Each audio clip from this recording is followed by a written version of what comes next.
Operation सिंदूर के बाद देश का एक बड़ा तबका पाकिस्तान से हर किस्म का संबंध खत्म करना चाहता है, तो भारत के अंदर और बाहर एक ऐसा तबका भी है जो लगातार ऑपरेशन सिंदूर को लेकर सवाल उठाता रहा है। इस सैन्य अभियान में भारत के नुकसान की जानकारी मांगता रहा है। इस तबके को आज राष्ट्रीय सुरक्षा सलाहकार अजीत डोभाल ने जवाब दिया।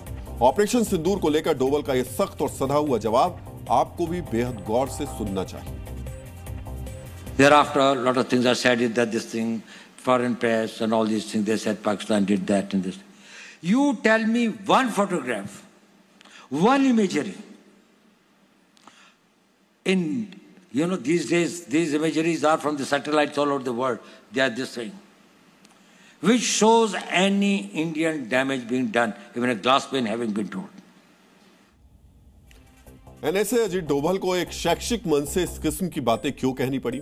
इस सवाल का जवाब है वो सबूत मांगने वाला गैंग जो मीडिया से लेकर सोशल मीडिया तक एक्टिव है, जो सरकार पर सवाल उठाने के लिए सेना के शौर्य और सैन्य उपलब्धियों को भी कटघरे में खड़ा कर देता है। ऑपरेशन सिंदूर के बाद इस सबूत मांगने वाले गैंग ने क्या कुछ कहा, यह भी आपको गौर से देखना और समझना चाहिए। एक सवाल यह पूछा गया कि भारत ने जिन आतंकी ठिकानों पर हमले किए, क्या उसमें वाकई आतंकी मारे गए थे? इसका जवाब मसूद अजहर के परिवार के उन ताबूतों से मिला जिनके वीडियो पाकिस्तान से सामने आए थे। एक और सबूत मांगा गया आदमपुर एयरबेस को लेकर के। इस गैंग से जुड़े लोगों ने पूछा कि पाकिस्तान के मिसाइल अटैक में आदमपुर एयरबेस को कितना नुकसान पहुंचा है।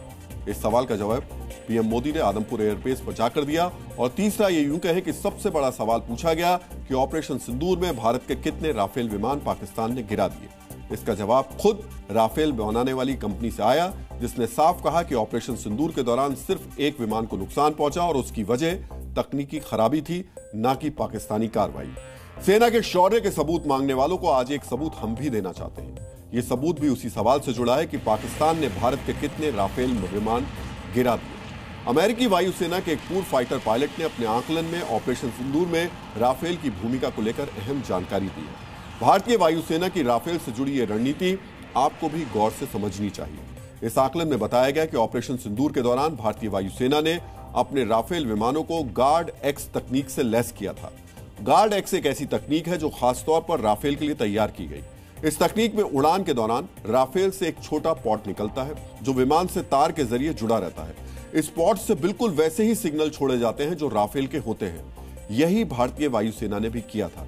जब राफेल से ये पॉड्स निकले तो पाकिस्तान की हवाई सुरक्षा प्रणाली ने इन्हें राफेल विमान समझा और एक पॉड को तबाह करने के बाद यह दावा किया गया कि भारतीय वायुसेना के राफेल फाइटर जेट को गिरा दिया गया।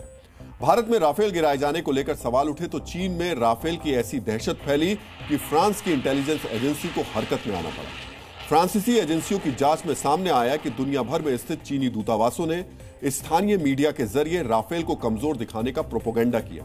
फ्रांस में चीनी राजनयिकों के करतूतों का पर्दाफाश हुआ तो दूसरी तरफ ग्रीस में राफेल के खिलाफ चीन की एक और साजिश का भी खुलासा हुआ। इस साजिश के तार कितने गहरे हैं, यह भी आपको गौर से देखना चाहिए। ग्रीस की मिलिट्री पुलिस ने चीन के 4 नागरिकों को गिरफ्तार किया। ये नागरिक ग्रीस के एक एयरबेस के नजदीक पकड़े गए और जब इनकी जांच की गई तो इनके फोन और लैपटॉप से ग्रीस की वायुसेना के राफेल विमानों की तस्वीरें मिली, जिससे साफ हो गया कि ये चारों राफेल से जुड़ी जानकारियां जुटा रहे थे। पकड़े गए चीनी नागरिकों में 3 पुरुष और 1 महिला है, जिनके ऊपर अब जासूसी के आरोपों के तहत मुकदमा दर्ज कर लिया गया। ऑपरेशन सिंदूर ने चीन को यह बता दिया कि भारतीय वायुसेना के राफेल जेट्स के सामने उसके J-10 या JF-17 विमान कहीं नहीं टिकते।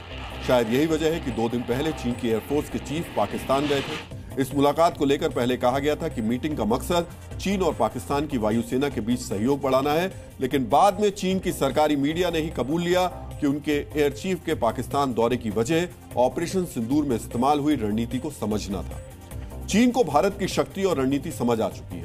अब सबूत मांगने वाले गैंग को भी समझ लेना चाहिए कि प्रोपेगेंडा के लिए उन्हें सेना के शौर्य पर सवाल नहीं उठाने चाहिए। और अगर अब भी समझ में नहीं आया तो उन्हें भारत के पूर्व आर्मी चीफ जनरल जे सिंह का एक कथन पढ़ना चाहिए। जनरल जे सिंह ने एक बार कहा था, we fight to win and win with a knockout because there are no runners up in war. यानी युद्ध में भारतीय सेना सिर्फ जीतने के लिए नहीं उतरती, बल्कि भारतीय सेना का मकसद होता है दुश्मन को नॉकआउट करना ताकि वो दोबारा उठने की हिम्मत ना कर पाए। तो जो सेना ऐसा लक्ष्य लेकर युद्ध के मैदान में उतरती है, उसके शौर्य और उपलब्धियों पर सवाल उठाना अपना मजाक उड़ाने से ज्यादा कुछ नहीं। जी न्यूज़।